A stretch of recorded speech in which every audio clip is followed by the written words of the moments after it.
अस्सलाम वालेकुम, welcome to this Times drama meter. और इंट्रो छोड़ते हैं, बस ड्रामों की बात करनी शुरू करते हैं। कुछ नए कुछ ड्रामे जो इख्तिताम की तरफ जा रहे हैं, और एक ड्रामा जिसने हमें one of the most romantic scenes of the year दिया। You know which drama I am talking about. Let's start with the reviews.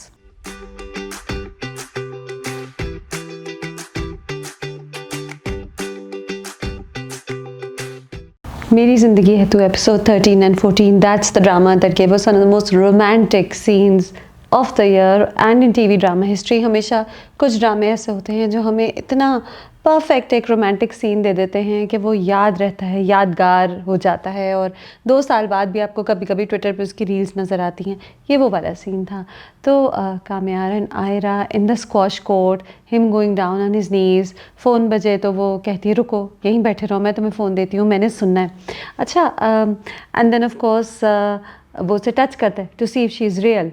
तो होल प्रोग्रेशन इतनी अच्छी कि आप सीन रिपीट पे भी देख सकते हैं। और हाँ, जब जब उसकी रील्स आ रही हैं सोशल मीडिया पे, और बहुत आ रही हैं ट्विटर पे, तो बहुत आ रही हैं, मैं रुक के हमेशा देखती हूँ because it makes you smile. It is so well done and बहुत कमाल इसका बिलाल अब्बास खान और हानिया आमिर का है, who are performing so well. So they been performing so well throughout the drama. लेकिन उन्हें भी एहसास होगा, डायरेक्टर मुसद्दिक मलिक को भी एहसास होगा कि जब ये सीन आए तो ये वो सीन है towards the middle of the drama. 13 और 14 एपिसोड्स हैं, तो 13th एपिसोड था ये, towards the middle of the drama, जब ऑडियंस हुक्ड है। और ये वो सीन होगा जिसका ऑडियंस को इंतज़ार होगा, और जब उन्हें वो मिलेगा तो it has to make impact. So I think they realise this and they gave it their all.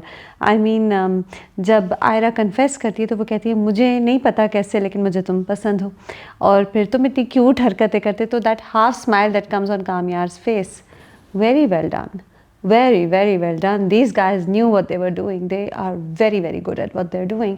And the thing is के अगर आप नोट करें तो ऑफ कोर्स यू नो मेरी ज़िंदगी है तू का अब सबसे पहले लोगों का एक रिस्पॉन्स होता है एक पर्टिकुलर काइंड ऑफ रिव्यूअर का कि टॉक्सिक ड्रामा, स्टॉकर ड्रामा।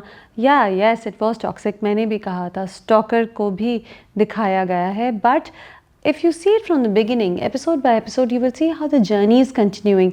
तो yes, वो stalking कर रहा था, but his father says he's wrong, his mother never defends him, his दादी says तुम गलत कर रहे हो, उसे थप्पड़ पड़ते हैं लड़की से, उसकी बेइज्जती होती है। तो हम आहिस्ता आहिस्ता शायद एक जर्नी देख रहे हैं कामयार की और आयरा की जर्नी देख रहे हैं। तो is he still a stalker, is he still going to be problematic, यह हमें नहीं पता। शायद ये कुछ दिनों के लिए विलन जो है हीरो बना है और फिर ये एंटी हीरो बन जाए, हमें ये नहीं पता कि आगे क्या होगा। लेकिन हमें समझ आता है कि जो हो रहा है वो क्यों हो रहा है। Why does Aaira fall for him, we understand why she is fallen for him. So ये आपको अंडरस्टैंड करना होगा। अगर आप शुरू से ड्रामा देख रहे हैं तो आप ये नहीं कह सकते कि why did Aira behave this way, ये कैसे हो गया। You totally get it. At least you know कुछ ड्रामे होते हैं जिनमें आपको समझ नहीं आता कि किरदार ऐसे क्यों बिहेव करें। यहाँ आपको बिल्कुल समझ आता है why they are at this point, why this romantic scene has come to us, and also why we are at this point. हमने वो जर्नी उनके साथ देखी है, हमने कामयार को बदलते हुए देखा, शायद बदला है शायद नहीं, बट हमने बदलते देखा, हमने सारी वो कॉन्वर्सेशंस देखी। एक प्रॉपर जर्नी के साथ इस पॉइंट पे ड्रामा आया।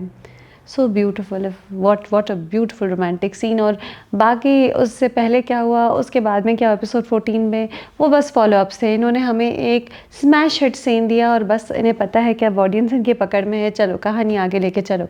अब कहानी आगे कहाँ जाएगी, एक बहुत बड़ा डर है कि क्या ये वो वाली कहानी तो नहीं है जो हमने बहुत से ड्रामा में देखी है, जहाँ हीरो ऐसे बनता है जैसे वो बदल गया, लेकिन फिर वो नहीं बदला होता। असल में वो हीरोइन से बदला ले रहा होता। आयरा ने आखिर को उसको 2 थप्पड़ मारे, उससे बदतमीज़ी की है, उसे बहुत डांटा है। ये तो नहीं कि जब उसे लड़की मिल जाएगी तो वो उससे बदला लेगा। कुछ कुछ हिंट्स आती हैं जो I am sure anybody who seen the drama knows कि जी वो आयरा की माँ जब कहती है कि मेरी दुआ है कि तुम्हें वो वैसा ही मिले जैसा तुम चाहती हो, और क्योंकि जो लोग बदलते हैं वो बार बार बदल जाते हैं, warning. And then of course वो जो एक पार्ट, क्योंकि हम इतने गौर से देख रहे हैं ड्रामा, जहाँ आयरा बहुत खुश है, मंगनी की बात हो रही है, शादी की डेट पक्की हो रही है, एंड शादी की डेट नहीं पक्की हो रही, मंगनी की बात हो रही है, और वो उसकी तरफ स्माइल करके देखती है, he smiles at her, but then when she looks the other way तो उसकी स्माइल एकदम से चेंज होती है। क्यों होती है, क्यों होती है? क्या हीरो के पीछे एक विलन छुपा है? तो आपके दिमाग में ये आता है। अच्छा, मुझे maybe I am wrong, maybe I am just hopeful कि ऐसे नहीं होगा, अब रिवेंज स्टोरी नहीं होगी। रिवेंज स्टोरी हम बहुत बार देख चुके हैं। रिवेंज स्टोरी टिपिकल होती है। मैं चाहती हूँ मेरी ज़िंदगी है तो टिपिकल ना हो। अगर ये वही निकला एंटी हीरो, जो विलन निकला, जो बदला लेगा, तो हम कहेंगे oh been there seen that so many times, drama bore हो गया, हमें तो पता था, प्रिडिक्टेबल हो गया। ये जो सारा इम्पैक्ट एपिसोड 13 में रोमांस का आया, उस जर्नी का, उन परफॉर्मेंसेस का आया, वो डेफिनेटली वीकन होगा अगर ये ड्रामा प्रिडिक्टेबल हो गया। मुझे लगता है कि कुछ और होगा, मिसअंडरस्टैंडिंग्स होंगी।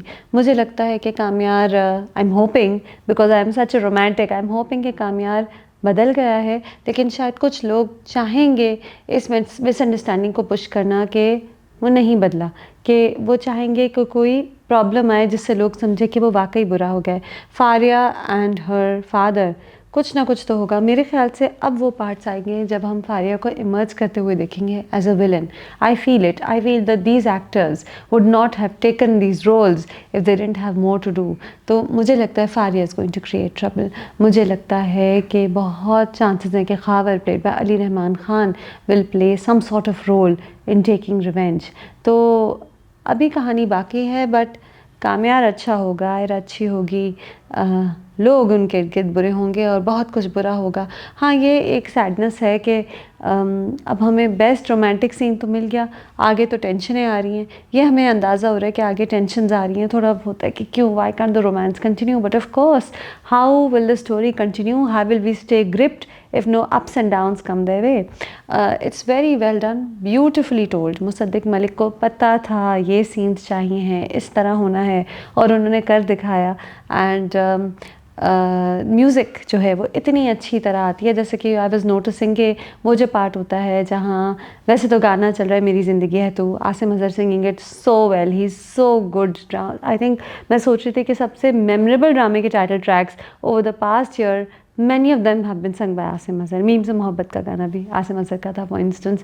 So the romantic tracks, he is pro at them. तो वो जो पार्ट आता है जब लड़के वाले आए हुए हैं आयरा के घर, कामयार आया हुआ है अपनी फैमिली के साथ, तो फिर जो मेरी ज़िंदगी है तू का पार्ट आता है, उसमें ढोल होता है, थोड़ी शादी फील्स आती हैं। So I love how they've also place the music. And बस देखते हैं, मुझे लगता है कामयार बुरा नहीं होगा, लेकिन दुनिया बहुत बुरी होगी जिसकी वजह से हमारी लव स्टोरी आगे पीछे जाएगी। मेरी Zindagi Hai Tu might not be your typical stalker drama. Let's not जज it on the basis of those first 3 to 4 episodes. Let's give them the benefit of the doubt, because come on, the storytelling is amazing. I'm hooked. 5 out of 5. Case number 9, episode 25 और 26 की बात करते हैं। इतनी अच्छी legalities हैं इसमें, जैसे कि हम बेसिक जो चीज़ थी कि एपिसोड 25 में पर्टिकुलरली वो थी रोहित की टेस्टिमनी। और जब रोहित ने टेस्टिमनी दी, सब कुछ कह दिया कि जी नौकरों से झूठ बुलवाया था, सीसीटीवी कैमरे हटा दिए थे, पुलिस को रिश्वत दी, सब बातें रोहित ने कह दी। हमने कहा कि ओह कामरान तो गया, लेकिन वहाँ बुखारी साहब मुड़े और कहा कि कामरान साहब अब वक्त आ गया आपकी तनख्वाह, दी हुई तनख्वाह को हलाल करने का। तो आपको होता है कि अच्छा अब ये क्या करेंगे, और फिर वो जो करते हैं कि रोहित का कैरेक्टर असैसिनेट करते हैं, कहते हैं कि आप शहर के साथ मिलके कुछ आप चाहते थे पूरी कंपनी आपके हाथ में हो जाए। और जब कामरान ने कभी कारोबार में कोई बेईमानी नहीं की, तो फिर वो वैसे पर्सनल लाइफ में कैसे कर सकता है। जो इंसान बदकिरदार होता है उसकी बदकिरदारी हर जगह ज़ाहिर होती है। तो जगह जगह जगह वो ट्विस्ट एंड टर्न से बुखारी साहब आपको लेके जाते हैं, and it's very well written. Of course, we know Shahzeb Khanzada wrote it. He wrote it with a very deep-rooted knowledge of legalities, of courtroom arguments. और वो बहुत ज़बरदस्त होती हैं। और एपिसोड 26 के एंड तक ऑफ कोर्स जो सीसीटीवी कैमरास की बात हो रही है वो मिल गए हैं उसको किरण को, एंड फिर कामरान ने उससे ले लिए वो कैमरे, वो फुटेज ले ली और उसे फेंक दी। क्या किरण ने उसकी कोई कॉपी बना ली थी? That's something I am wondering, that will this CCTV footage, is there some sort of copy of this footage जो किरण दे देगी कोर्ट में, क्योंकि अब ड्रामा अपने इख्तिताम की तरफ जा रहा है। आई मीन रोहित की गवाही हो गई, अब बचा ही क्या होगा। आई थिंक जो हाउस हेल्प है कामरान की, वो कहीं कहीं अब साथ छोड़ देगी। मेड कहती ही है कि क्यों मैंने ऐसा किया, पैसों की खातिर मैंने अल्लाह को जवाब देना है, मेरी खुद की बेटी है। तो आई थिंक हाउस हेल्प जो है वो हमेशा से एक वीक फैक्टर था कामरान के साथ, और वो शायद साथ छोड़ दे, वो एक चीज़ हो जाएगी। इंस्पेक्टर शफीक, गौहर रशीद, उफ, जब वो सहर को थ्रेटन कर रहे थे और उन्हें कह रहे थे कि बीबी छोड़ दें आप ये केस, तब भी ही वॉज अमेजिंग। अब जी थोड़े वो शर्मिंदा हो गए हैं, शीपिश हो गए हैं, तो वो अपने हेड से कहते हैं, वो कहते हैं कि अब तुम्हारी तफ्तीश होगी, पता चलेगा तुमने करप्शन किया। तो वो कहते हैं कि सर आपको नहीं लगता आप ये केस पर्सनल ले रहे हैं। सच अ गुड परफॉर्मेंस, कहीं लगता ही नहीं है कि परफॉर्मेंस हो रही है। Gauhar Rasheed just become inspector Shafiq, excellent work, also excellent performance by Junaid Khan. बड़ी वो अपने आप को संभाल के, दिमाग बना कर और डिसाइड करके कि मैं सच का साथ दूंगा। जुनैद आता है टेस्टिमनी देने, और फिर गुस्सा जब आता है, जब मनीषा का नाम होता है, the way he attacks Bukhari Sahab, very believable. Of course Bukhari Sahab तो हमारे Noorul Hasan, he is brilliant, he is brilliant throughout. तो केस नंबर 9 ब्रिलियंट है। एंड यू नो शुरू में पहले 2-4 एपिसोड में सबा कमर और फैसल कुरैशी का प्ले था, बिल्कुल उनकी वो जो किस्सा हुआ था उसकी बात हो रही थी। बट अब ये एक अनसॉम प्ले हो गया है जिसके मुख्तलिफ पीसेस ऑफ द पज़ल हैं और वो सब परफेक्टली अलाइंड हैं ताकि हमें एक ज़बरदस्त कहानी मिले। बहुत अच्छा है, बहुत वेल परफॉर्म्ड है, बहुत वेल नरेटेड है। जैसे किरण जो है वो वीडियो देख रही है तो घड़ी दिखा रहे हैं कि देखें इतनी देर तक वो जल्दी वीडियो देखने की कोशिश करी, वहाँ कामरान का फ़ोन आ रहा है, एक पैनिक क्रिएट करते हैं इस तरह। आई थिंक ड्रामा अब अपनी इख्तिताम की तरफ जा रहा है, और अगर ये सिर्फ कोर्ट तक महदूद होता तो शायद हम कहीं कहीं उकताते कि भाई लीगल आर्ग्यूमेंट्स हो जा रही हैं, लेकिन कोर्ट से ये कभी किरण के घर चले जाता है, कभी कामरान के घर चले जाते हैं, कभी हाउस हेल्प की जो डिस्कशंस हो रही हैं वो आ गई, कभी शहर का किस्सा आ गया, तो उससे आपको थोड़ा एक चेंज भी मिलता है व्यूअरशिप में। एंड बस exceptional drama, 5 out of 5। Kafeel episode 1 और 2 ड्रामा अभी शुरू हुआ है। जब तक आप ये रिव्यू देखेंगे नेक्स्ट एपिसोड्स आ गए होंगे। अच्छा, तो कफ़ील के शुरू में ही जब सनम सईद का इंट्रो होता है, यानी ड्रामे से पहले ही जब वॉइस ओवर होता है, जब एक लड़की है, यंग लड़की होती है जो ज़िंदगी की मुश्किलात उतार चढ़ाव को फेस कर रही है और अपने आप को शीशे में देखती है तो उसे पता ही नहीं चला वक्त के साथ वो इतनी बूढ़ी हो गई, थक गई, तो आपको एहसास हो जाता है कि your in for a heavy watch. It's not going to be an easy watch, it's not going to be a drama way you will be laughing your way, you will be feeling sad, you will be thinking deeply about what's happening. और of course performance इतने अच्छे हैं कि और ये एहसास होता है, एक तरफ सनम सईद है, माद इरफानी है, काशिफ महमूद है, जावेद रिजवी साहब भी हैं, यू नो के your in for a tough time. और यही होता है कि मैं एपिसोड 1 से ही जब मैं ज़ेबा की कहानी देख रही हूँ और उस चैप्टर का नाम है द पास्ट, जब मैं पास्ट देख रही हूँ तो कुछ पार्ट्स बहुत एंगेजिंग है। जैसे ज़ेबा का ब्रेकफास्ट टेबल पे रट्टे मार रही है और बहन उसे टीज़ कर रही है कि अबू आपने क्यों बोल लिया, उसका रट्टा टूट गया, उसको रट्टे पे उसके बाप टीज़ कर रहे हैं, उसको दुकान से जो उसका दिल चाह रहा है दिला रहे हैं, ये सब हो रहा है। तो आप को वैसे तो ये बड़े हार्ट वार्मिंग मोमेंट्स हैं, स्वीट मोमेंट्स हैं, लेकिन सबको देखते देखते आपका दिल डूब रहा होता है क्योंकि आपको पता है कि ये इस लड़की की खुशी है, शादी से पहले की खुशी है जो दिखाई जा रही है और आगे मुश्किल वक्त आ रहा है। And Sanam Saeed is performing very well. अब ड्रामा क्योंकि 80s और 90s में शायद स्टेज्ड है, वो टाइम है पास्ट का, तो वाकई कलर्स ऐसे किए हुए हैं, वार्डरोब ऐसी करी हुई है, बातचीत और जो मतलब जो बेसिकली जो रिवाज हैं, जिस तरह लड़कियां ढोलक बजा रही हैं and all that, the decoration, everything, you realise कि हाँ आप एक पिछले वक्तों की कहानी सुन रहे हैं। तो वो एक एफर्ट है जो बहुत अच्छा है। It's good to see Kashif Mahmood on screen again, it is great, he is a great actor. कभी कभी आते टीवी पे, it's good to see him there. And of course दिल डूबे जाता है कि जब वो झुमके का एक गाना होता है जो अननेसेसरी लंबा गाना है, नो नीड फॉर दैट, और फिर एक जामी लड़का मिलता है ज़ेबा को जो उसे अच्छा लगता है, और फिर ज़ेबा बेवकूफ़ी करती है कि अगले दिन किसी जामी का रिश्ता आता है तो वो अज्यूम कर लेती है कि वही लड़का है। वो तस्वीर क्यों नहीं देखती? आई थिंक जल्दबाजी में, आई थिंक बचपने में, बेवकूफ़ी में वो बस अज्यूम कर लेती है कि वो लड़का उसके घर तक पहुंच गया। ये उसकी गलती थी जो शायद वो पूरी ज़िंदगी रिग्रेट करेगी, और आगे तो तकलीफ़ बढ़ रही है क्योंकि टीज़र में दिखाते हैं, और आपने तो वो एपिसोड देख लिया होगा जब तक रिव्यू आएगा, कि वही लड़का उसके घर उसकी बहन का शायद रिश्ता लेकर आया है। This is tragic. इतना ना दिल तोड़ा करें उमैर अहमद, मतलब बिल्कुल ही आपका दिल ख़राब हो जाता है कि चले वो लड़का गायब हो गया, ठीक है, ये वापस क्यों आएगा? सैड आएगा।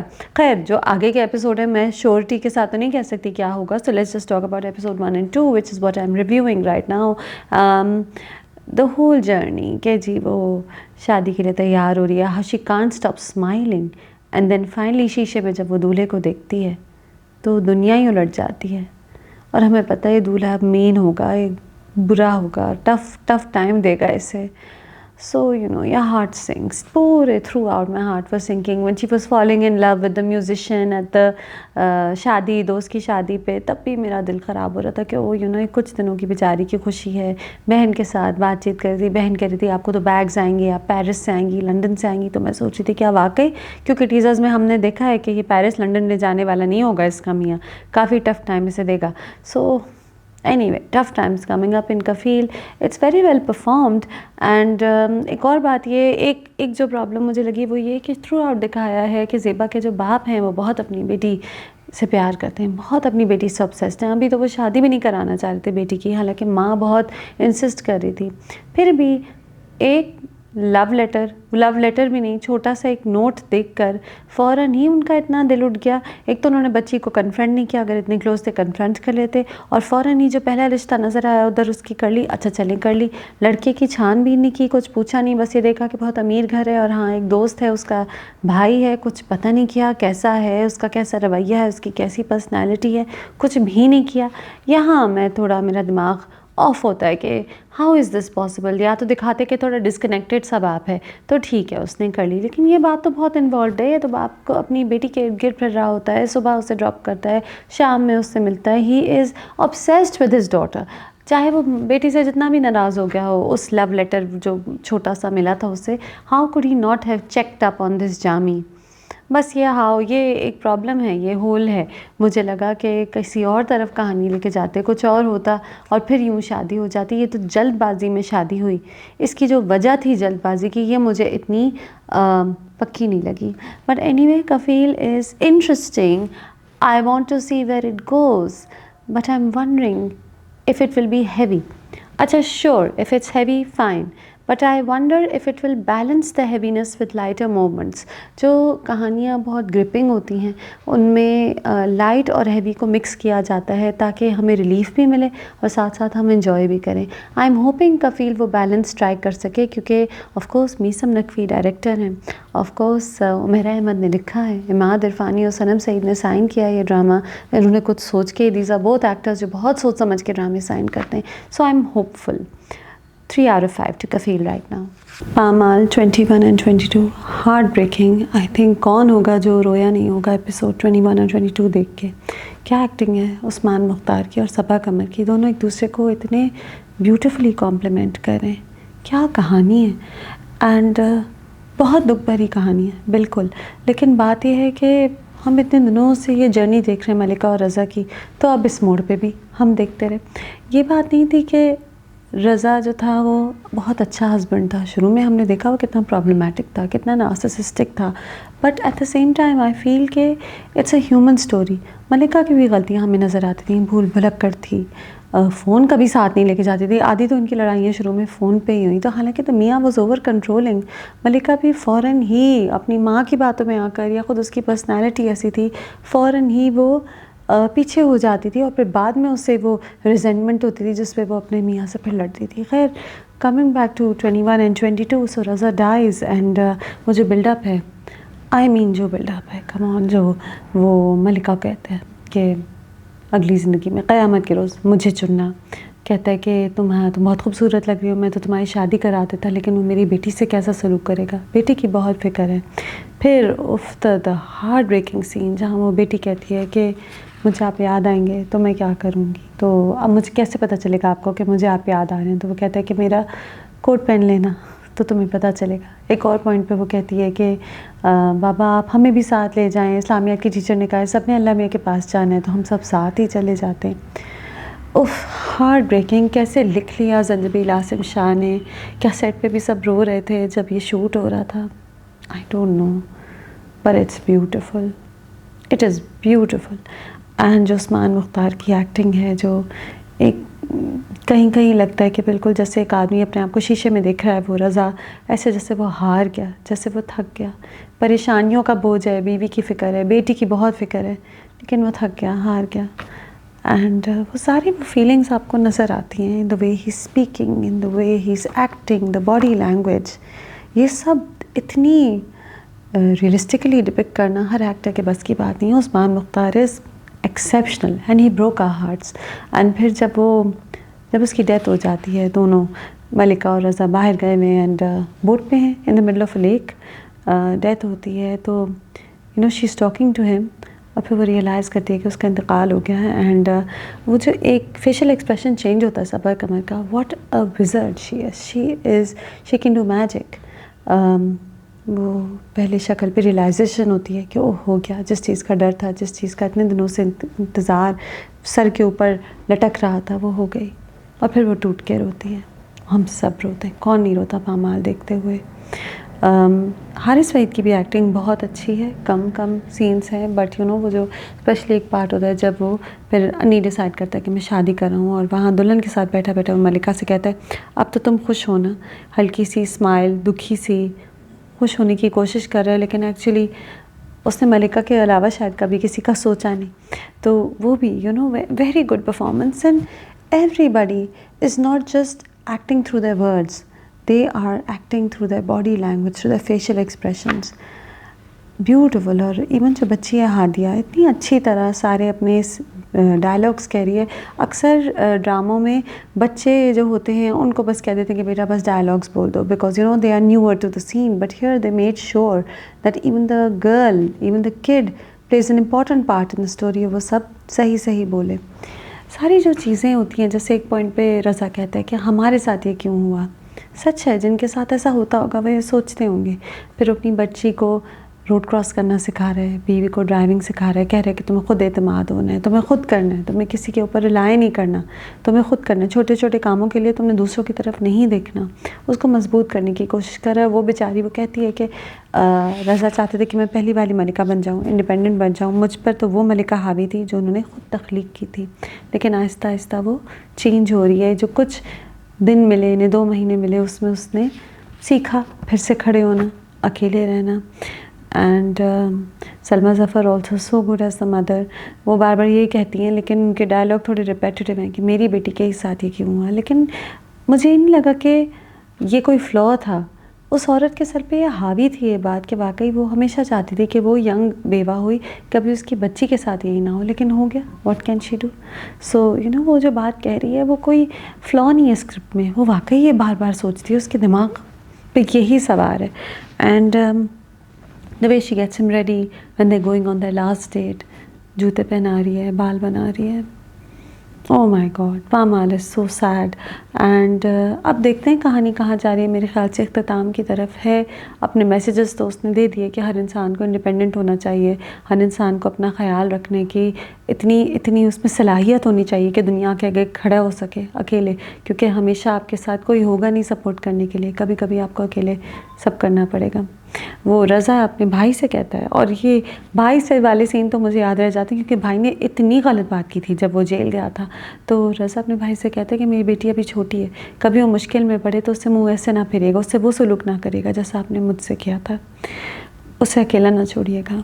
Beautiful throughout, beautiful performances and dialogues, heart breaking, but it's broken our heart for long enough. अब I'm hoping by the time you see this review अगली किस्त आ गई होगी, अगली किस्तें आ गई हों, तो I'm hoping कि अब पामाल हमें मलिका का ब्राइटर फ्यूचर दिखा सके, रोने से दूर जाकर अब उसकी ज़िंदगी आगे कैसे बढ़ी और वो वापस खुशी की तरफ कैसे गई वो दिखा सके, क्योंकि हम बहुत रो लिए।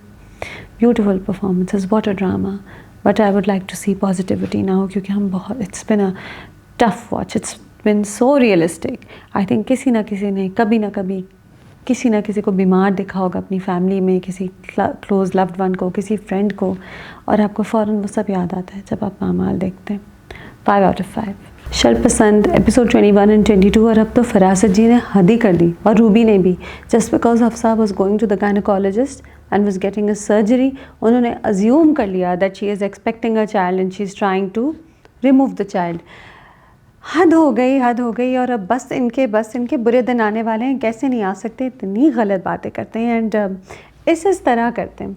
तो जी वो फरासत साहब, एक पार्ट जो बहुत मुझे कॉमिकल लगा इनफैक्ट वो ये था कि एक तो फरासत साहब से रहा नहीं जाता, क्यूरियोसिटी उनके दिमाग को खा जाती है। जब वो सुबह सुबह बाहर आए, उन्होंने देखा कि शाज़मेन ने हफ्सा और शाजिया को ड्रॉप किया, फिर वो अपने घर गए, तो उन्हें समझ नहीं आया वो क्या करें, कैसे कैसे ये सब हो गया।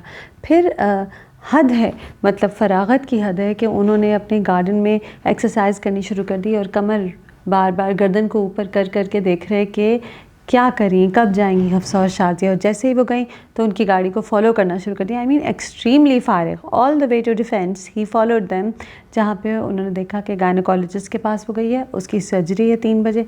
रूबी को बताया, वहाँ रूबी ने पार्क में शाज़मीन और हफ्सा की बात सुन ली थी और अब बस फैल रहा है शर नेबरहुड में, सबको बता रहे हैं। अच्छा, ये जो शमा है हमाद की मदर हैं, तो ये अच्छी औरत, उसूल पसंद है, लेकिन कितनी तेज़ हैं। फ़ौरन उन्होंने कहा कि नहीं, शाहज़ादा का तो कोई नवाब शाह में रिश्तेदार नहीं है। उन्हें खटक गया कि नवाब शाह तो नहीं गए होंगे, क्यों ये कह रहे हैं नवाब शाह, जब इनके कोई रिश्तेदार नहीं है नवाब शाह में। ज़ाहिर है जब एक वीडियो वायरल होगी जो हम टीज़र में देख रहे हैं, तो हफ्सा की बहुत बदनामी होगी और मंगनी भी शायद टूटे और फिर बेचारे वली को आना पड़ेगा। मनाहिल जो है वो, वैसे आप देख रहे हैं कि एक लड़की है फरासत साहब के घर में जो बहुत अपसेट है अपने फैमिली की हरकतों पे, वो मनाहिल है। She is secretly in love with Wali, but अब मनाहिल और वली का क्या होगा, we it's not going to be a good thing. But anyway you know, अब तो हद हो गई। Excellent performance by Nadia Afghan and Noman Ejaz. जिस तरह वो बात कर रहे हैं कि ऐसे भी हो सकता है, और और वो कहती है अगर मेरी बेटियां होती तो फरासत साहब कहते कि नहीं नहीं, मेरी बेटियों का नाम भी ना लो इस मामले में। तो और फिर रूबी किस तरह जब वो पड़ोस की औरत को बताती है, वाकई बड़े शरपसंद हैं दे। ये जो नाम है ड्रामे का उसमें बिल्कुल फिट कर रहे हैं। एक चीज़ पे मुझे थोड़ा दुख भी होने लगा है अब कि हर बात पे फरासत साहब अल्लाह का नाम लेते हैं। अब हाँ, ऐसे मुनाफिक लोग बहुत हैं हमारे इर्द गिर्द जो बहुत अल्लाह का नाम लेते हैं, जो बहुत नेक होने की एक्टिंग करते हैं, लेकिन असल में वो कितने ईविल होते हैं और वो अपनी नेकी का एक ढोंग रचा रहे होते हैं ताकि लोग बेवकूफ़ बन जाएं और फिर वो गलत सलत काम कर रहे होते हैं। गीबत बहुत करते हैं, गुनाह करते हैं, झूठ बोलते हैं, चोरी करते हैं, फ्रॉड करते हैं। फरासत साहब तो ये सब करते हैं। तो एक दुख भी होता है, लेकिन क्योंकि आप ऐसे मुनाफिक लोगों को तो दिखा रहे हैं, लेकिन थोड़े अच्छे लोगों को भी दिखा देते हैं जो अगर मस्जिद जाते हैं तो वाकई नेक होते हैं, जो नमाज़ें पढ़ते हैं, अल्लाह का नाम लेते हैं तो वाकई नेक होते हैं। अगर थोड़ा सा कॉन्ट्रास्ट दिखा देते हैं तो थोड़ा दिल को सुकून होता है, क्योंकि आप सिर्फ इस वक्त एक रियलिटी देख रहे हैं उन लोगों की जो बहुत नेक बनते हैं लेकिन असल में नहीं होते। But anyway, this is the truth, this is how society is. It's lovely to see Fida and Sanam together again, but we also know what's coming up there, क्योंकि सनम ने बताया ही नहीं फिदा को कि फरासत साहब किस किस्म का र्यूमर उसके बारे में फैला रहे थे। कुछ कहा ही नहीं। एक बहुत क्यूट सीन था, हरीम फारूक ने कितनी अच्छी मिमिक्री की फरासत साहब की, amazing.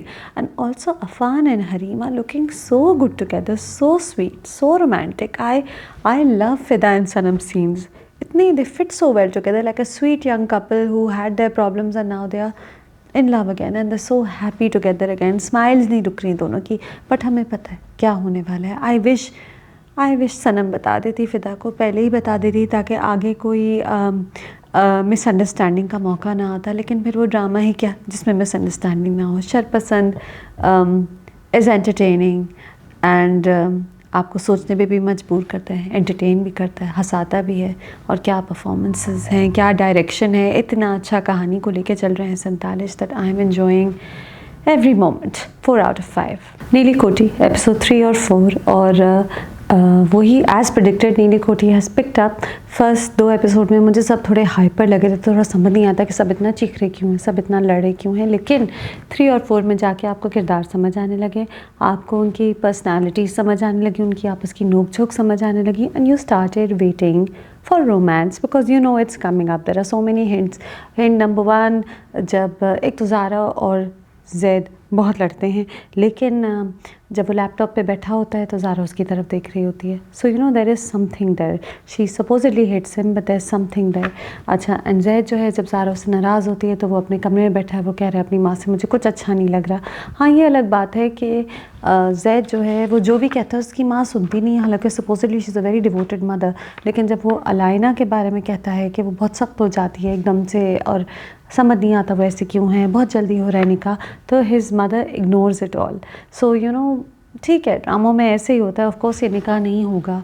एंड और हमें टीज़र में पता है, जब तक आप देखेंगे ये एपिसोड आपको पता चल जाएगा कि निकाह नहीं होगा। बट अलायना जो है, अब जैद जो है, this girl is very obviously in love with Zaid. She wants to always be around him. She's always calling him. She wants to get married to him. She's very possessive about him. तो but you don't feel bad for her क्योंकि वो इतनी बदतमीज़ी करती है। कभी वो ज़ारा की जो इनपुट हुई हुई होती है चीज़ें वो डिलीट कर लेती है, कभी वो थप्पड़ मार लेती है सारा को, कभी वो छुप के तस्वीर खींच लेती है ज़ारा की। So she is a mean girl, so you are not suppose to like her and the drama tells you in a lot of ways why you are not suppose to like Alaina.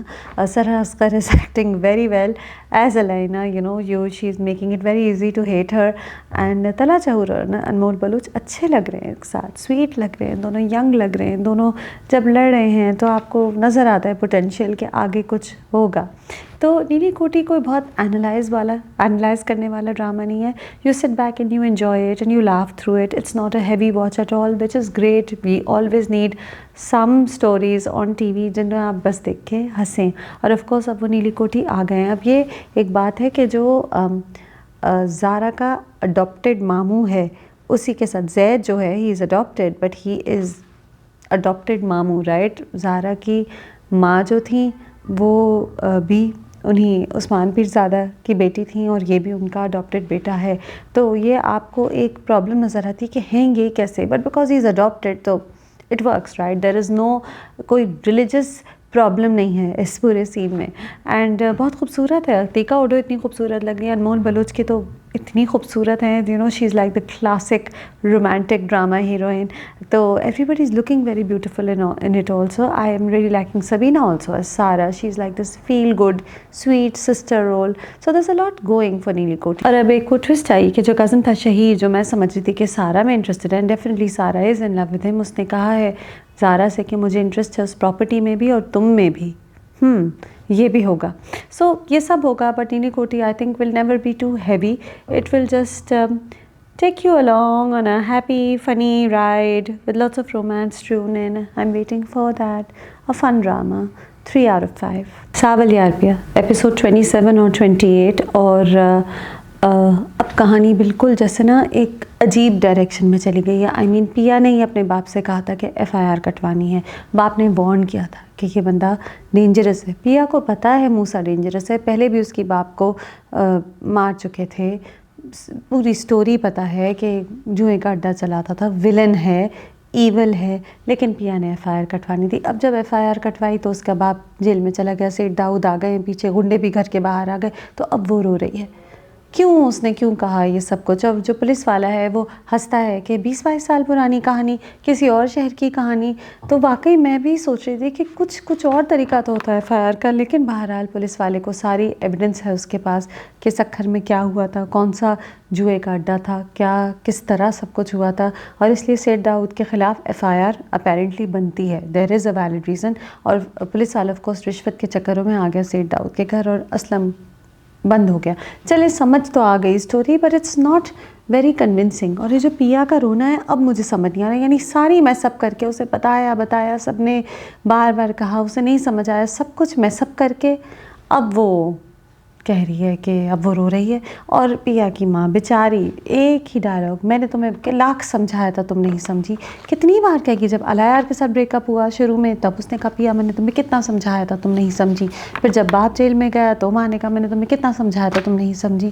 O my god, give her some other dialogues. Is this script really written by Hashim Nadeem? I don't understand. The only thing saving this drama seriously is Sawal and Pia. That romance. I mean वो जो एक scene होता है जहाँ वो jeep से उतरना चाह रही है और उसके बाप किसी से बात करें तो सावल उसका हाथ पकड़ता है और फिर वो सावल से हल्का सा टक्कर मारती है। और ऑफकोर्स दानिश नवाज़ को पता था कि ये है वो सीन, तो उन्होंने भी स्लो मोशन में म्यूज़िक के साथ चला दिया। तो उन सीन्स के लिए आप देखते हैं।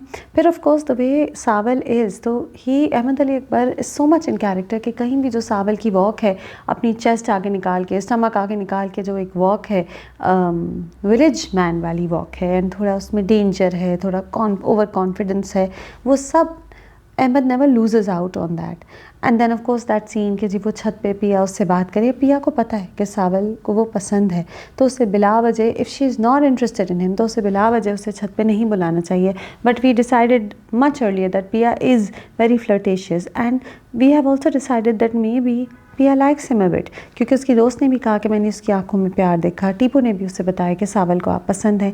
फिर भी वो सावल को छत पे बुलाती है, थैंक यू कहती है कि तुम्हारे कपड़े कौन चूज़ करता है, ये रंग तुम खुद चूज़ करते हो. तो she is she is being friendly, but she knows that this guy is in love with her.